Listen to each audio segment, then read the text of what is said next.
welcome back to another episode of Sacred Wild Man. My name is Roy, and today I'd like to share some morning reflections I've done around letting go of planning. Letting go of plans and the desire to have everything work out, to line all your ducks in a row. This is a pretty relevant topic even just with the whole action of putting out videos on this channel, because as I've mentioned in a previous video, I do like to outline things out, and for the majority of my videos there's always been an outline that I followed, and there would be multiple recordings to try to get it just right. And so if I slip up, if I don't pronounce something correctly, if I stumble over my words, I redo it. So eventually, I get something that's a little bit more smooth.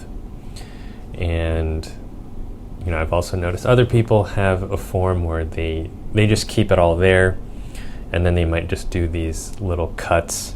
And so there's these abrupt transitions in their videos, which in the end, it works out. And I think sometimes it's just depending on the style of their videos. But all of that to say, there's a lot that I myself do in terms of planning my life, planning for a way where I can line up all my ducks in a row, get it all, and have optimal efficiency. So for example, if I need to drive to a specific place and I have, some other things that I also need to do perhaps later in the week, I try to orient my schedule so that I can fit it all into that one trip or this one time block. And it makes sense, from the level of, I guess you could say, being and consciousness that humans have been in for as long as we know. Being efficient makes sense, especially here in the West.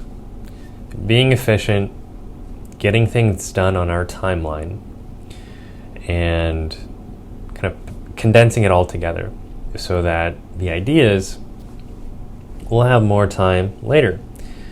We'll feel better about getting a lot of things done all at once, and then we can enjoy the rest of our day. That has not been the case for me in the, most recent times that I've tried to do that. It's generally how I've done things. I like to plan things out and line up all my ducks in a row. And what I've noticed recently is that has contributed to more stress, more anxiety, more frustration, and depression as well. I can bring myself down to a very low level of grumbling and just ruminating over how it didn't go the way I wanted it to, even though I tried so hard to plan it that way. Plan it to go well, to be as efficient as possible. So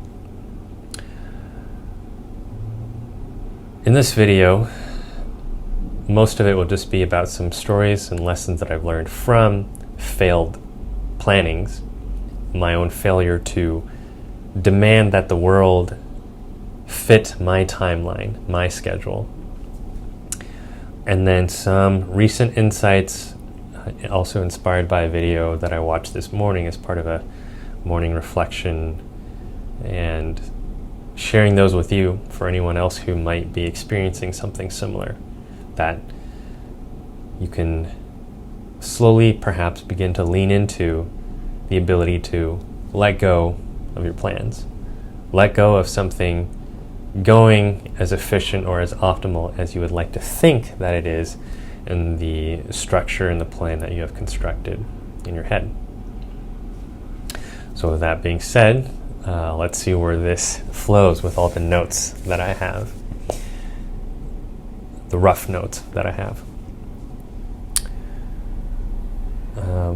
I'll start from a story. I guess this is this past weekend or past week. I needed to go to the east side where I live to pick up some items that I had held at a store.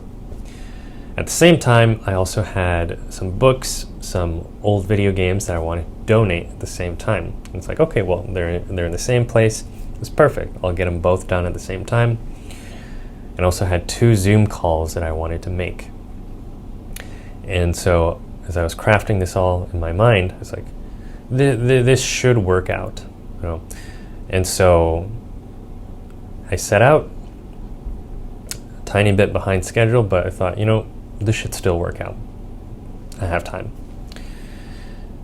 And interestingly enough, as I'm sure some of you have experienced, traffic somehow seemed to be worse. Certain cars I was driving behind, which seem to happen on other days where I don't have this grand master plan of lining all my ducks in a row. These certain cars just seem to drive slow. It's like anyone in front of me is like, you're driving particularly slow today. And also I needed to pick up gas. That was another part. Arrive at the gas station. Interestingly enough, cars backed up in lines. Hasn't happened before. And so I see a line that seems shorter. So I go there, and of course, that one takes longer than the line that looked much longer. And so I was just sitting in my car thinking to myself, like, well, there's some clear signs here. There's some clear signs in the external world that's mirroring something to me. This sense of urgency of I gotta get it all in today. I have to fit this all in and accomplish it on my schedule. The world must bend to fit what I have outlined today for today's structure. And of course, I ended up not going to one of the Zoom calls because I was late.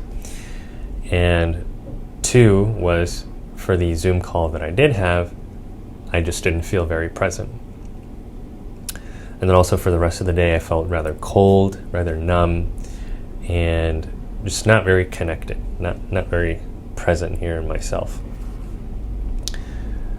And then later, after that time period of feeling disconnected, numb, depressed, I started to journal and reflect. Like, well, let me pay attention to this, because this has happened more than just once. Maybe I need to, work on time management, but maybe I need to really look at this heavy attachment to planning that I have. That things must go according to how I plan them. And if they don't, that's the worst thing that could happen. Do I really know that that's true? And something I wrote down in that journal was perfect equals it all gets done. I want it all because I don't believe I will be okay if I just do or get some of it. Always planning for optimum efficiency and convenience of ducks all lined in a row. And the short conclusion I came to is, no, I don't want to keep living this way. And so for the next day, which again I had plans because I had to travel and drive to an area where I wouldn't usually go, I said, maybe I can squeeze in some of these things. And I thought, you know what? I'm not going to do that this time. I'm going to give myself the gift of rest and taking a break tomorrow, because today's sequence of events has already taken a toll. And I don't want to just keep really forcing or shoehorning my way through it all. which in the end was a much better choice. Felt in a much more grounded and tranquil state the next day. And one other thing that I noticed is when things don't go according to plan, I can often settle for scraps or seek consolation prizes. This could be distracting myself through YouTube.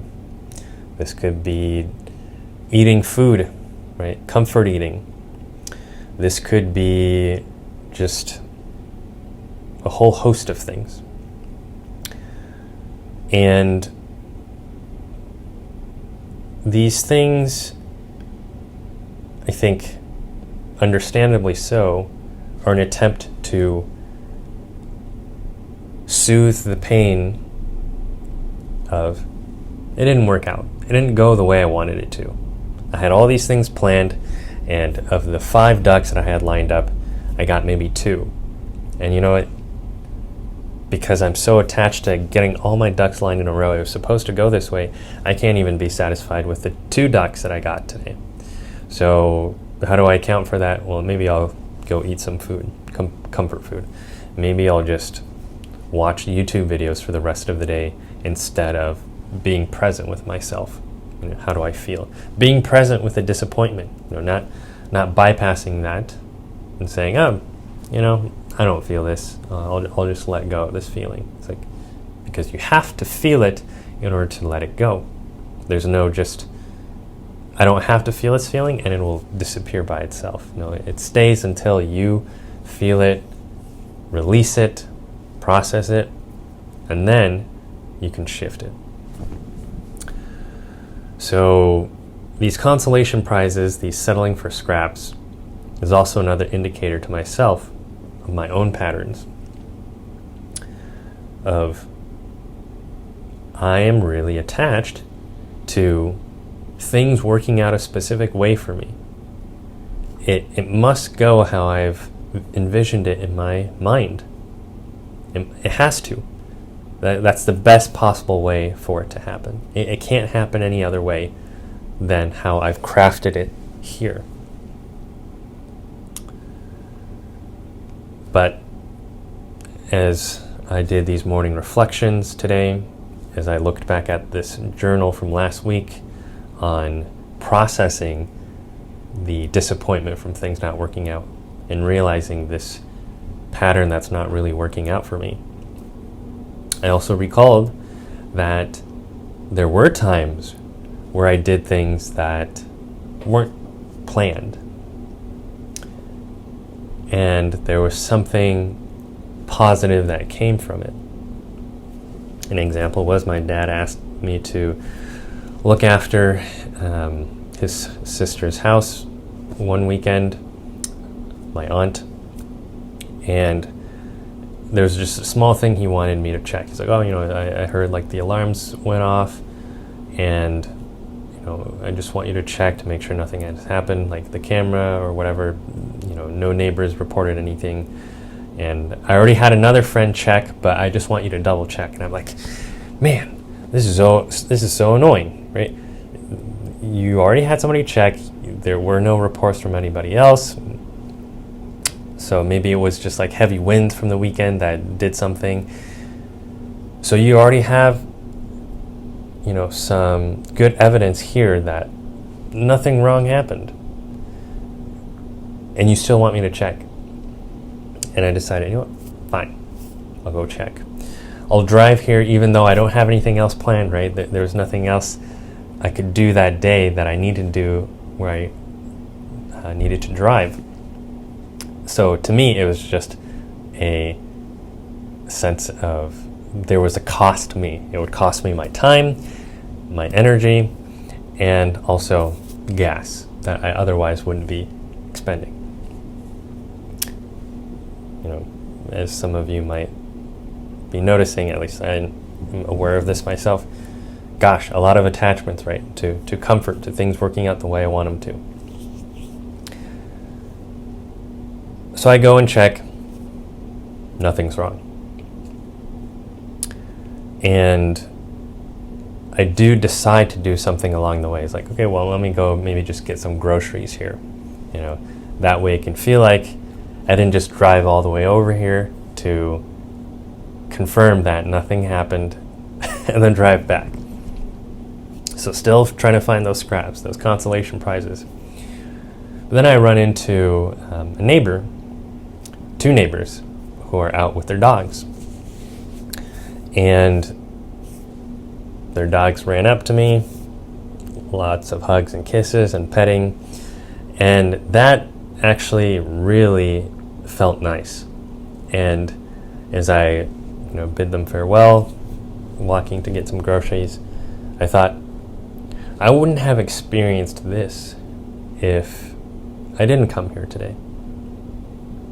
Nor could I have possibly planned it, right? I can't plan that these neighbors are going to be out walking their dogs, and that, they would have been friendly dogs either, right? I couldn't have planned any of that. But that's what turned out. And that actually really uplifted me and set the tone for the rest of the day. And so I journaled about that. I was like, wow, some great things can happen that I don't plan for. Maybe I should examine that too, instead of just focusing on how but it didn't go the way I planned it. Another instance was just recently. So it's snowy, icy here right now, icy roads, and was with family over the weekend, and it's time to come back home. Like, I need my alone time as well, so I wanted to get back. And I was willing to drive in the snowy conditions because, hey, I've done it before. There was some, a little bit hazardous road conditions before. My car slipped a little bit, but I made it home fine. So I think I'm okay to do it again. Lo and behold, this is the one time that did not happen. And what ended up happening was I was on a slope. Another neighbor's car was, I don't know what happened, but his car had slipped down into like a slight ditch area that was in front of the parking garage area. So I need to go in, and I end up hitting his car very, very lightly. It's just like a tiny dent, and it's all good between us. But what's interesting to note is, of all the neighbors I could have bumped into that day, it was this one neighbor who, a couple times before, I've seen him in the building. I thought, I kind of want to talk to him, but never really followed through with it. Not that we had an extensive conversation in this little accident in the snow, but we were forced to collaborate to get out of the situation. So shoveling, tire chains and all of that to work out the situation, which we eventually did. And the whole time I was there, as I was shoveling, and I was like, man, I've lightly hit this guy's car. He's, understandably flustered. I felt strangely removed from it all, and was kind of observing myself in the situation and thinking, who's to say this is a bad thing? This could in fact be a good opportunity, and I'm willing to witness the opportunity here that I do not yet see. So, probably not a preferable way to get to know a neighbor, is through a snowy accident, but nonetheless, it is there. And again, I couldn't have planned for this. My plan was just to get home, very straightforward, and that's not what happened. But I want to kind of shift this attitude for myself and for anyone who's listening who can relate, is maybe your plans going exactly the way you want isn't always necessarily the best outcome. It feels great when it does. But as I was listening to this morning reflection, which I'll include a link in the description below if you want to go listen to it, it's about 12 minutes. Sometimes the most unexpected good can come from the things that we don't plan. We couldn't even possibly imagine planning it. Right? For us, it's very simple, linear, and straightforward. But some of these other things are those moments that can create for somebody this sense that there's something bigger here. There's some larger animating force, or there's some sort of serendipity, synchronicity, something out there that in these moments I have a great encounter of it, whatever it is, as opposed to when I'm planning and calculating things so perfectly on my own. So, let's see. I think that's as much as I had for the stories. Yeah, I think that's all I had to share. Main takeaways for me has been learning to let go of the plans, learning to let go of the planning, the calculating, the trying to line up all my ducks in a row to be as optimal and efficient and productive as possible. And to cut losses, right? I want to avoid any perception. It doesn't actually mean it is a loss in and of itself, but certainly a perception of loss.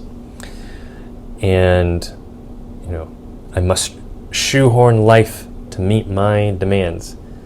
These are things that I'm learning to let go of painfully, but also now with a bit more humor of like, okay, I think I get it. I'm getting the picture a little bit more. And to then be open to the mystery and the possibility and the goodness that can arise organically on its own, without me having planned or crafted it. And what this allows me to do is I can stop planning things with this certain fussiness to it. In that video they talk about how the energy in which you create something is the energy that you'll get back. So if I'm planning things, if you're planning things with a certain amount of anxiety and it must be right, I must get it on this timetable, it must be accomplished by this deadline, and it needs to go this way, that's not a very relaxed, joyful, or open energy. It's a little bit more, it's tighter, constricted, no room for error, which will very likely produce that result that you're seeking to avoid. And if I can allow myself to just be more open of,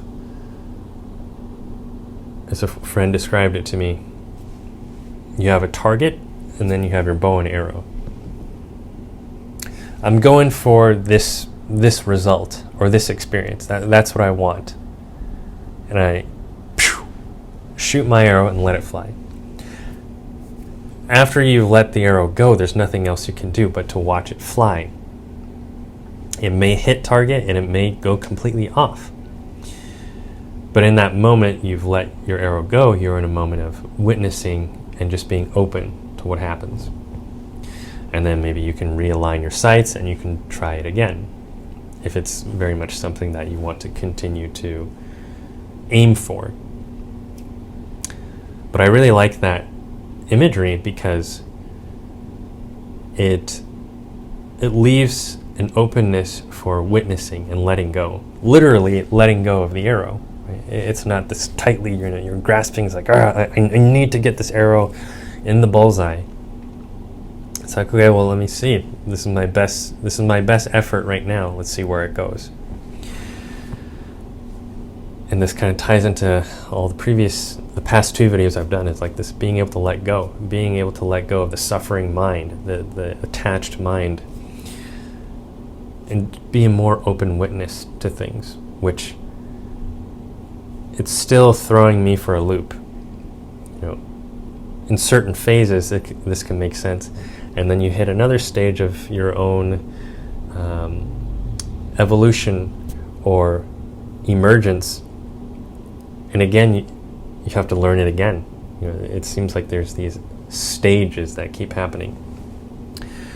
So here, in another stage, I'm needing to learn this simple, but sometimes difficult to put into practice. All right, I'm letting go of the attachment to plans. I'll put out my best plan, and then I'm going to let it go. Allow myself to be okay if I only get 2 out of 5 ducks instead of all the ducks lined up. And then be open to some of the surprises that can come along the way. You know, being able to enjoy the journey, being able to smell the roses instead of just like, I gotta get there, right? I gotta get there as fast as I can. So that's all for today's video.